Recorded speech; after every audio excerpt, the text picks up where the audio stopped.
जय श्री हरि विष्णु। भक्तों, आज हम सुनेंगे भगवान विष्णु का एक ऐसा चमत्कारी मंत्र जिसके नियमित जाप से आपकी सारी परेशानियां व कष्ट तुरंत दूर हो जाते हैं। मान्यता है कि इस मंत्र के नियमित पाठ से इंसान को मृत्यु के भय से मुक्ति मिल जाती है। वह जाने अनजाने में किए गए सभी बुरे कर्मों से छुटकारा मिल जाता है। यह पुरानी बीमारियों से भी सुरक्षा करता है। इस मंत्र के जाप से व्यक्ति मोक्ष प्राप्त कर सकता है और जन्म मृत्यु के चक्र से मुक्त हो जाता है। तो आइए भगवान श्री विष्णु के चरणों में प्रणाम करते हुए इस शक्तिशाली मंत्र का पाठ श्रवण करते हैं।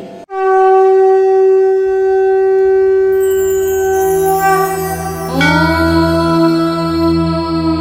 नमो भगवते वासुदेवाय नमः। विश्वं विष्णुवषट्कारो भूतभव्य भवत्प्रभुः भूतकृत भूतमृद्भावो भूतात्मा भूतभावनः भूतात्मा परमात्मा च मुक्तानां परमं गतिः अव्ययः पुरुषः साक्षी क्षेत्रज्ञोऽक्षरेव च योग योग विदां नेता प्रधान पुरुषेश्वरः नरसिंहः वपुः श्रीमान् केशवः पुरुषोत्तमः सर्व शिवस्थाणु भूतादिनिधि अव्ययः संभवो भावनो भर्ता प्रभवः प्रभु ईश्वरः स्वयंभू शंभु आदित्य पुष्कराक्षो महास्वनः अनादि निधनो दाता विधाता धातुरुत्तमः अप्रमेयो ऋषिकेश पद्मनाभो अमर प्रभुः विश्वकर्मा मनुस्त्वष्टा स्थविष्टा स्थविरो ध्रुवः अग्राय शाश्वत कृष्णो लोहिताक्ष प्रदर्दनः प्रभुतः त्रिककुब्धामा पवित्रं मङ्गलं परम् ईशान प्राणदा प्राणो ज्येष्ठ श्रेष्ठ प्रजापतिः हिरण्यगर्भो भूगर्भो माधवो मधुसूदनः ईश्वरो विक्रमी धन्वी मेधावी विक्रमक्रम अनुत्तमो दुराधर्ष कृतज्ञ कृतियात्मवान् सुरेश शरणं शर्मा विश्वरेता प्रजाभव अह संवत्सरो व्याल प्रत्यय सर्वदर्शनः अज सर्वेश्वर सिद्ध सिद्धि सर्वादि अच्युतः वृषाकपि अमेयात्मा सर्वयोग विनिसृतः वसु वसु मना सत्य समात्मा समितं समः अमोघ पुण्डरीकाक्षो वृषकर्मा वृषाकृतिः रुद्रो बहुशिरा बभ्रु विश्वयोनिषु श्रवः अमृत शाश्वत स्थाणु वरारोहो महातपः सर्वग सर्वविद्भानु विश्वगसेनु जनार्दनः वेदो वेद विदभ्यांगो वेदांगो विदवित् कविः लोकादक्ष सुरादक्षो धर्मादक्ष कृताकृतः चतुरात्मा चतुर्व्यूह चतुर्दष्ट्र चतुर्भुजः प्राजिष्णु भोजनं भोक्ता सहिष्णु जगदादिजः अनगो विजयो जेता विश्वयोनि पुनर्वसुः उपेन्द्रो वामन प्रांशु अमोघ शुचि ऊर्जितः अतीन्द्र संग्रह सक्रो धृतात्मा नियमो यमः वेदो वैद सदा योगी विरहा माधवो मधुः अतीन्द्रियो महामायो महोत्साहो महाबलः महाबुद्धि महावीर्यो महाशक्ति महाद्वितिः अनिर्देश्य वपु श्रीमान् अमेयात्मा महाधृतिः महेश्वासो महीभर्ता श्रीनिवास सतां गतिः अनिरुद्ध सुरानन्दो गोविन्दो गोविदाम्पतिः मरीचि तमनो हंस सुपर्णो भुजगोत्तमः हिरण्यनाभ सूतपा पद्मनाभ प्रजापतिः अमृत्यु सर्वदृक्सिंह सन्धाता सन्धिमान् स्थिरः अजो दुर्मर्षण शास्ता विश्रुतात्मा सुरार्यः गुरु गुरु तमो धाम सत्य सत्य पराक्रमः निमिषो निमिष स्रग्वी वाचस्पति उदारधि अग्रणी ग्रामिणी श्रीमान् न्यायो नेता समीरणः सहस्रमूर्धा विश्वात्मा सहस्राक्ष सहस्रपाद आवर्तनो निवृत्तात्मा संवृत्ता संप्रमर्दनः अह संवर्तको विहिनी अनिलो धरणीधरः सुप्रसाद प्रसन्नात्मा विश्वदिग्विश्वभुग्विभु सत्कर्ता सकृता साधु जगु नारायणो नरः असंख्येयो प्रमेयात्मा विशिष्ट शिष्ट कृच्छुचिः सिद्धार्थ सिद्ध संकल्प सिद्धिद सिद्धि साधनः वृषहि वृषभो विष्णु वृषपर्वा वृषोदरः वर्धनो वर्धमानश्च विविक्त श्रुति सागरः सुभुजो दुर्धरो वाग्मी महेन्द्रो वसुदो वसुः नैकरूपो बृहद्रूप क्षिपि विष्ट प्रकाशनः ओजतेजो द्युतिधरः प्रकाशात्मा प्रतापनः हृद्यस्पृशाक्षरो मंत्र चन्द्रांशु भास्कर द्युतिः अमृतांशुद्भवो भानु शश बिन्दु सुरेश्वरः औषधं जगत्सेतु सत्यधर्म पराक्रमः भूतभव्य भवन्नाथ पवन पावनो नरः कामः कामकृत्कान्ता कामः कामप्रभुः युगादि कृते युगावर्तो नैकमायो महाशनः अदृश्यो व्यक्तरूपश्व सहस्राजितनन्तजित् इष्टो विशिष्ट शिष्टेष्ट शिखण्डी नहुषो वृष क्रोधः क्रोधकृत्कर्ता विश्वबाहु महीधरः अच्युता प्रथिता प्राणा प्राणदो वासवानुजा अपामनिर्दिष्टानाम् अप्रमत्त प्रतिष्ठितः स्कन्द स्कन्धाधरो धूर्यो वरदो वायुवाहनः वासुदेवो बृहद्भानु आदिदेव पुरन्दरः अशोकतारणतारा शूरशौरी जनेश्वरः अनुकूल शतावर्ता पद्मी पद्मनिभीषणः पद्मनाभोरविन्दाक्ष पद्मगर्भ शरीरभृत् महर्दीर्घवृद्धात्मा महाक्षो गरुडध्वजः अतुला शर्गो भीम सामयज्ञो हविर्हरिः सर्वलक्षण्यलक्षण्यो लक्ष्मीवान समीतिञ्जः विक्षरो रोहितो मार्गो हेतु दामोदरसः महीधरो महाभागो वेगवान विलासनः उद्भव शोभनो देव श्रीगर्भ परमेश्वरः करणं कारणं कर्ता विकर्ता गहनो गुह व्यवसायो व्यवस्थान संस्थान स्थानदो ध्रुव परवृत्ति परं स्पष्ट दुष्ट पुष्ट शुभेक्षणः रामो वीरामो विर्जो मार्गो नेयो नयो नः वीरशक्तिमतां श्रेष्ठा धर्मो धर्म विदुत्तमः वैकुण्ठ पुरुष प्राण प्राणद प्रणपृथुः हिरण्यगर्भ शत्रुघ्नो व्याप्तो वायुर्धोक्षजः ऋतु सुदर्शन काल परमेष्टि परिग्रह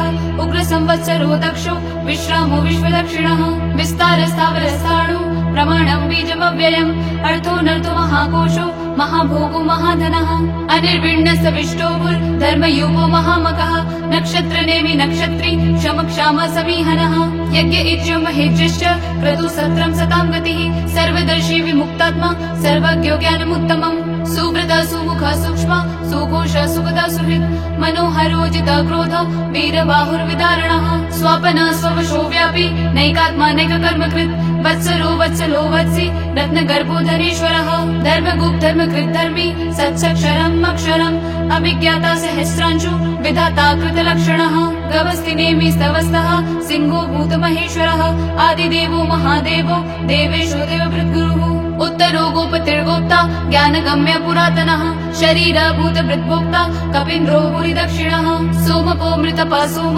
पुरुजिता पुरुषोत्तमः विनयो जय सप्तसन्धो दाशार्ह सात्वतां पतिः जीवो विनयेता साक्षी मुकुन्दो अमित विक्रमः अम्भो निधिरनन्तात्मा महोदधिशयोऽन्तकः अजो महान सौभाव्यो जीता मित्र प्रमोदनः आनन्दो नन्दनो नन्द सत्यधर्म त्रिविक्रमः महर्षि कपिलाचार्य कृतज्ञो मेदिनीपतिः त्रिपद श्री दशाध्यक्षो महाशृंग कृतान्तकृत् महावराहो गोविन्द सुषेण कनकाङ्गदी गुह्यो गम्भीरो गैनो गुप्तश्चक्र गदाधरः वेदा स्वाङ्कुजिता कृष्णो त्रिशङ्कर्षणोच्युतः वरुणो वारुणो वृक्ष पुष्कराक्षो महामनः भगवान् भगहानन्दी वनमाली हलायुधः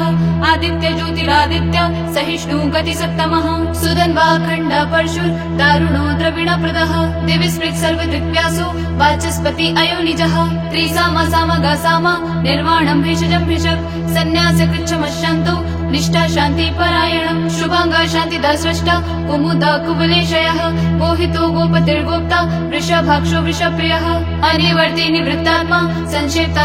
शिवः श्रीवत्सवक्ष श्रीवास श्रीपति श्रीमताम्बरः श्रीधीश श्रीनिवास श्रीनिधि श्रीविभावनः श्रीधर श्रीकराश्रय श्रीमान लोकत्रयाश्रय स्वक्ष स्वङ्गशतानन्दो नन्दिर्ज्योतिर्गणेश्वरः विजितात्मा विधेयात्मा सत्कृतिश्चन संशयः उत्तीर्ण सर्वथा चक्षुर् नीश शाश्वत स्थिरः भूषयो भूषणो भूतिर्विशोकशोकनाशनः अर्चिष्मानर्चित् कुम्भो विशुद्धात्मा विशोधनः अनिरुद्धो प्रतिरथः प्रद्युम्नो मितविक्रमः कालनेमि निहावीर शौरिशूर जनेश्वरः त्रिलोकात्मा त्रिलोकेश केशव केशिः हरिः कामदेव कामपाल कामिकान्त कृतागमः अनिर्देश्य वपुर्विष्णु विरोहन्तो धनञ्जयः ब्रह्मण्यो ब्रह्मकृत् ब्रह्मा ब्रह्म ब्रह्म विवर्धनः ब्रह्मविद् ब्राह्मणो ब्रह्मी ब्रह्मज्ञो ब्राह्मणप्रियः महाक्रमो महाकर्मा महातेज महोरगः महाक्रतुर्महायज्वा महायज्ञो महाहविः स्त्वयस्तव